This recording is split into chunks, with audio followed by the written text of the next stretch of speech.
The next matchup, we've got the Chargers against the Patriots. Is this finally the get-right game for this entire Chargers offense? You'd like to think so. I mean, the Chargers played really well against the Ravens in some ways. I think their defense looked better than I've seen it play all season, and they needed that kind of performance because the seats were getting very warm in LA. I think Justin Herbert, he was in really good form preceding the Ravens game. He'd had two top four options in back-to-back weeks before the Ravens kind of took the air out of that game, and he finished with only 15 points.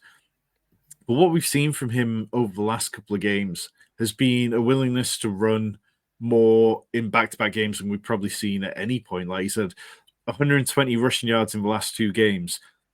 For the rest of the season combined, he had 124 before those. So he's really giving you a floor that he wasn't doing so before. And he kind of needs to, because Austin Eckler has looked so poor over the last couple of games. You know, he's had back-to-back games outside the top 30, and he's a very difficult player to trust. I've got teams where I've got Austin Eckler, and I'm debating starting players like, you know, the kind of Gus Edwards tier of running backs. Do I need to start one of those over Austin Eckler because he's been such a headache? The Patriots, they are a good run defense. They rank fifth in DVOA. They're a poor pass defense. So you imagine it's probably not going to be an Austin Eckler week unless he gets there through the air. Keenan Allen, he had 15 targets last week, 14 catches for 106 yards. He's at double-digit catches and 100-plus yards in each of the last three games. You know what you're getting with Keenan Allen. There's no need to worry about that. In terms of the additional wide receivers there, Jalen Guyton, he's played 79% of snaps in Week 10, 80% in Week 12. He's had 11 targets across those two games. The Patriots, they ranked 23rd against wide receiver twos. They're 25th in pass defense DVOA. I think Jalen Guyton is a fine DFS sort of dart throw at 3,300 this week. I don't mind Gerald Everett. We saw last week, got into the end zone against the Ravens, and they really need him to get back to the kind of form which he had down the back end last year. And then on the Patriots side, I think you can look at Rhamondre Stevenson, who has really rediscovered his form over the back half this year. Like over the first 5 weeks, he was averaging 2.7 yards per carry. Since then, it's got up to like 5.2 yards per carry. And Stevenson last week, he had his biggest opportunity share of the season, 68%. Had a season high 98 rushing yards, just two away from that kind of 100-point bonus that we really care about in DraftKings. But he scored over 20 points for the second time in 3 games.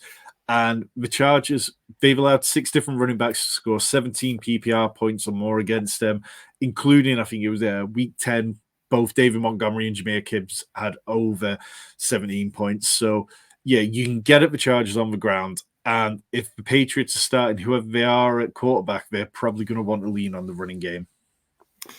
Yeah, it feels like it's kind of got to be Bailey Zappi, doesn't it, at quarterback? I think Mac Jones is a broken human being now. I think if they trot him out, I think maybe Bill Belichick's going to get reported for some sort of abuse, because it feels like he's just so broken and so not put together that they can't roll him out yet again.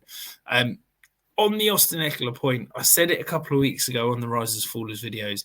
He is a must sell in Dynasty. I think he doesn't look like the same player. I think he looks old. I think he looks slow. He's a free agent at the end of the year. I can't imagine a new regime in the Chargers is going to keep him around. And I just don't see him having any huge role as a free agent back, given his workload, given his age. So, yeah. What's the lowest you would take for him?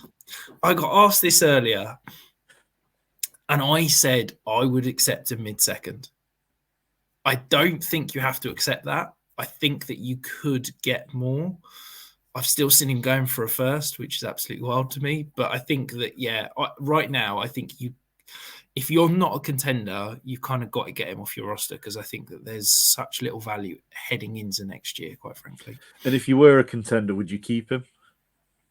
I think you've got to, because I think anything you're getting in return, like as much as I'm saying I don't think he's looked right, that volume and the workload he's going to get, you're never going to get a player that's got that potential in return. So I think if you're a contender, you've just got to accept it and say, look, I'm going to eat this is the end of his fantasy relevant career, and he's probably going to have no resale value in the offseason.